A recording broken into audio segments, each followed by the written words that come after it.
minutes later, Miss Spider had made the first bed. It was hanging from the ceiling, suspended by a rope of threads at either end, so that it actually looked more like a hammock than a bed.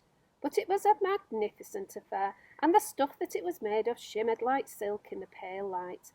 "I do hope you'll find it comfortable," Miss Spider said to the old green grasshopper. "I made it as soft and as silky as I possibly could. I spun it with gossamer. That's a much better quality thread than the one I use for my own web." "Oh, thank you so much, my dear lady," the old green grasshopper said, climbing into the hammock. "Ah, this is just what I needed.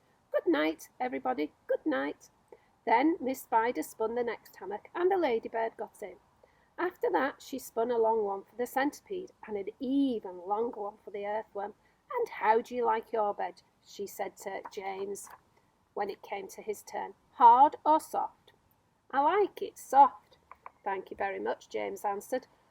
"Oh, for goodness sake, stop staring round the room and get on with my boots," the centipede said. "You and I are never going to get any sleep at this rate, and kindly line them up neatly in pairs as you take them off. Don't just throw them over your shoulder." James worked away frantically on the centipede's boots.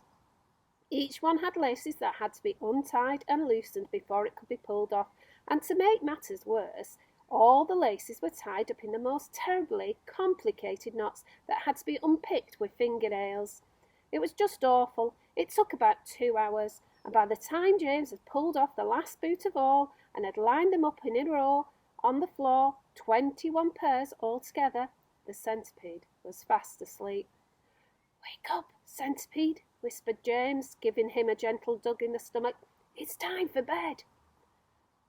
"Thank you, my dear," the centipede said, opening his eyes. Then he got down off the sofa and ambled across the room and crawled into the hammock. James got into his own hammock, and oh, how soft and comfortable it was compared with the hard, bare boards that his aunts had always made him sleep upon at home. "Lights out," said the centipede drowsily. Nothing happened. "Turn out the light," he called, raising his voice. James glanced around the room, wondering which of the others he might be talking to, but they were all asleep. The old green grasshopper was snoring loudly through his nose, the ladybird was making whistling noises as she breathed, and the earthworm was coiled up like a spring at one end of the hammock, wheezing and blowing through his open mouth.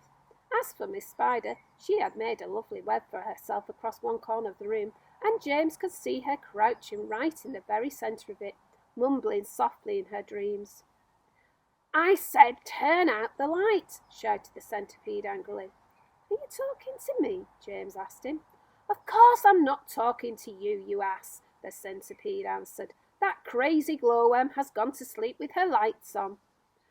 For the first time since entering the room, James glanced up at the ceiling, and there he saw a most extraordinary sight, something that looked like a gigantic fly without wings. It was at least 3 feet long, was standing upside down upon its 6 legs in the middle of the ceiling, and the tail end of the creature seemed to be literally on fire. A brilliant greenish light as bright as the brightest electric bulb was shining out of its tail and lighting up the whole room. "Is that a glowworm?" asked James, staring at the light. "It doesn't look like a worm of any sort to me." "Of course it's a glowworm," the centipede answered. "At least that's what she calls herself. Although actually you are quite right, she isn't really a worm at all. Glowworms are never worms, they are simply lady fireflies without wings. Wake up, you lazy beast." But the glowworm didn't stir, so the centipede reached out of his hammock and picked up one of his boots from the floor. "Put out that wretched light," he shouted, hurling the boot up at the ceiling. The glowworm slowly opened one eye and stared at the centipede. "There is no need to be rude," she said coldly, "and in good time." "Come on, come on, come on," shouted the centipede, "or I'll put it out for you."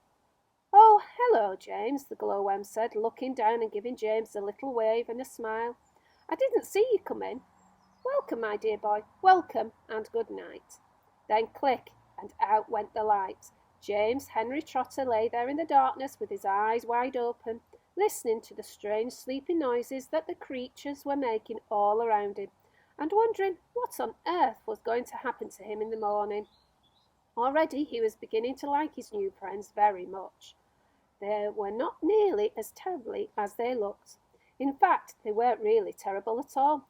They seemed extremely kind and helpful, and in spite of all the shouting and arguing that went on between them.